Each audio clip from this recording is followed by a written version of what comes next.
আপনাদের বাংলা সাবজেক্টের এই ভিডিওটির মাধ্যমে 5 নম্বর এবং 10 নম্বর প্রশ্নের মাত্র 15টি প্রশ্ন দেখাবো। 5 নম্বর এবং 10 নম্বর মিলিয়ে মাত্র 15টি প্রশ্ন দেখাবো। এই 15টি প্রশ্নের মধ্যেও যে প্রশ্নগুলো আপনাদের সবথেকে বেশি গুরুত্বপূর্ণ আপনাদেরকে পড়তে হবেই। এই 15টি প্রশ্নই বন্ধুরা আপনাদেরকে পড়তে হবে, কেননা এই 15টা প্রশ্ন সবথেকে বেশি গুরুত্বপূর্ণ। এর মধ্যেও আপনাদের যে 5 নম্বর এবং 10 নম্বরের প্রশ্নগুলো সবথেকে বেশি গুরুত্বপূর্ণ, সেই প্রশ্নগুলো আপনাদেরকে বলে দেব। অবশ্যই বন্ধুরা আপনাদের 2024 সালের ফাইনাল পরীক্ষার জন্য এই 5 নম্বর এবং 10 নম্বরের প্রশ্নগুলো ভালো করে বুঝে পড়ে যাবেন। আশা করি এর মধ্যে আপনাদের যে 5 নম্বরের 6টা প্রশ্ন থাকে, 4টে লিখতে হয়, সেই 4টি প্রশ্ন কমন পেয়ে যাবেন, এবং 10 নম্বরের যে 4টে প্রশ্ন থাকে 2টো লিখতে হয়, সেই 2টো প্রশ্ন কমন পেয়ে যাবেন। তো এর আগের ভিডিওটির মাধ্যমে বন্ধুরা আপনাদের 2 নম্বর প্রশ্নের সাজেশন দিয়েছি, মাত্র 35টি প্রশ্ন দিয়েছি। এই 35টি প্রশ্ন আপনারা ভালো করে বুঝে পড়ুন। আপনাদের যে 2 নম্বরের 15টা প্রশ্ন থাকবে, সেই 10টা প্রশ্ন লিখতে হয়, ওই 10টা প্রশ্ন আপনারা কমন পেয়ে যাবেন। তো বন্ধুরা অনেক পরিশ্রম করে ভিডিওটি তৈরি করেছি, তাই আপনাদেরকে বলবো চ্যানেলটিকে সাবস্ক্রাইব করুন এবং ভিডিওটিতে একটি লাইক দিন। আর যদি আপনাদের বন্ধুরাও এই সাবজেক্টটা নিয়ে থাকে, আপনাদের বন্ধুদেরকেও এই সাজেশনের প্রশ্নগুলো পাওয়ার একটা সুযোগ করে দিন। তো অবশ্যই বন্ধুরা আপনারা পরীক্ষার আগে এই কয়েকটি প্রশ্ন অবশ্যই পড়ে যাবেন। এর মধ্যেই আপনাদের যে 5 নম্বর এবং 10 নম্বরের প্রশ্নগুলো আসবে আপনারা কমন পেয়ে যাবেন। তো এখানে দেখুন, প্রথম যে 5 নম্বরের প্রশ্নটা রেখেছি, প্রাচীন বাংলা ভাষার 5টি ধ্বনিতাত্ত্বিক বৈশিষ্ট্য উল্লেখ করো। প্রাচীন বাংলা ভাষার 5টি ধ্বনিতাত্ত্বিক বৈশিষ্ট্য উল্লেখ করো। বাংলা ভাষার সুধারীতির 5টি বৈশিষ্ট্য উল্লেখ করো। তো এই যে বন্ধুরা আপনাদেরকে 5 নম্বরের প্রশ্নগুলো দেখাচ্ছি, এখান থেকে আপনাদের 10 নম্বরও আসতে পারে, এবং যে 10 নম্বরের আপনাদের প্রশ্নগুলো সাজেশনে দেখাবো ওইখান থেকে আপনাদের 5 নম্বরেরও আসতে পারে। প্রাচীন বাংলা ভাষার 5টি ধ্বনিতাত্ত্বিক বৈশিষ্ট্য উল্লেখ করো। বাংলা ভাষার সাধুরীতির 5টি বৈশিষ্ট্য উল্লেখ করো। বাংলা ভাষার সাধুরীতির 5টি বৈশিষ্ট্য উল্লেখ করো। ঝাড়খণ্ডী উপভাষার দৃষ্টান্ত সহ 5টি বৈশিষ্ট্য উল্লেখ করো।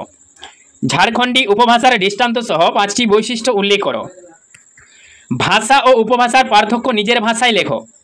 ভাষা ও উপভাষার পার্থক্য নিজের ভাষায় লেখো। বরেন্দ্রী উপভাষার অঞ্চল নির্দেশ করে যে কোনো 4টি বৈশিষ্ট্য উল্লেখ করো। বরেন্দ্রী উপভাষার অঞ্চল নির্দেশ করে যে কোনো 4টি বৈশিষ্ট্য উল্লেখ করো। বাংলা ভাষায় গৃহীত অনুদিত কৃত্রিম শব্দ সম্পর্কে সংক্ষিপ্ত টিকা লেখো। বাংলা ভাষায় গৃহীত অনুদিত কৃত্রিম শব্দ সম্পর্কে সংক্ষিপ্ত টিকা লেখো। আদি মধ্য বাংলা ভাষার 5টি ধ্বনিতাত্ত্বিক বৈশিষ্ট্য লেখো। আদি মধ্য বাংলা ভাষার 5টি ধ্বনিতাত্ত্বিক বৈশিষ্ট্য লেখো। ভিডিওটির শেষের দিকে বন্ধুরা আপনাদের যে প্রশ্নগুলো বেশি গুরুত্বপূর্ণ সেই প্রশ্নগুলো আপনাদেরকে বলে দেবো। রাঢ়ী উপভাষার ধ্বনিতাত্ত্বিক বৈশিষ্ট্যগুলি উদাহরণ সহ লেখো। রাঢ়ী উপভাষা কোন কোন অঞ্চলে প্রচলিত? রাঢ়ী উপভাষার ধ্বনিতাত্ত্বিক বৈশিষ্ট্যগুলি উদাহরণ সহ লেখো। রাঢ়ী উপভাষার কোন কোন অঞ্চলে প্রচলিত?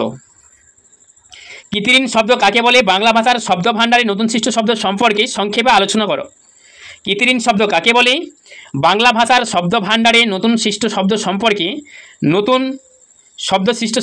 সংক্ষেপে আলোচনা করো। উপভাষা বলতে কী বোঝো? উপভাষা বলতে কী বোঝো? ভাষার সঙ্গে উপভাষার সম্পর্কের রূপটি আলোচনা করো। উপভাষা বলতে কী বোঝো? ভাষার সঙ্গে উপভাষার সম্পর্কের যে রূপটা সেটা আলোচনা করো। তো এর মধ্যে যে প্রশ্নগুলো বেশি গুরুত্বপূর্ণ বন্ধুরা আপনাদেরকে বলে দিচ্ছি। এই 1-এর প্রশ্নটা অবশ্যই আপনাদেরকে পড়তে হবে, 2-এর প্রশ্নটা পড়তে হবে, 3-এর প্রশ্নটা পড়তে হবে, এবং এই 4-এর প্রশ্নটা এবং 5-এর প্রশ্নটা এবং এই 6-এর প্রশ্নটা, 1 থেকে যে 6 নম্বর প্রশ্ন আপনাদেরকে দেখালাম, এই 6টা প্রশ্ন আপনাদেরকে অবশ্যই পড়তে হবে।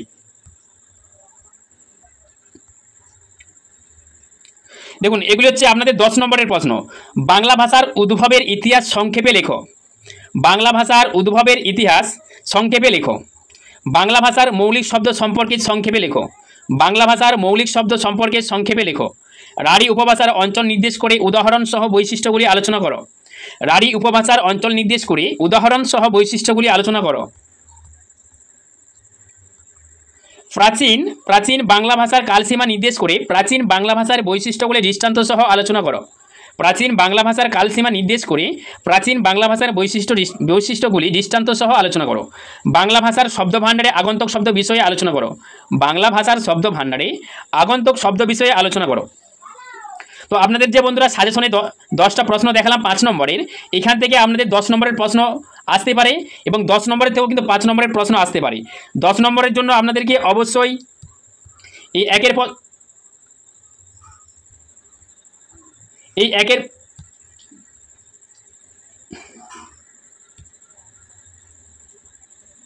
একের প্রশ্নটা, 2 এর প্রশ্নটা, 3 এর প্রশ্নটা আমাদেরকে অবশ্যই পড়তে হবে এবং 4, 5 এই 5টা প্রশ্নই বন্ধুরা আপনাদের 2024 সালের ফাইনাল পরীক্ষার জন্য পড়তে হবে।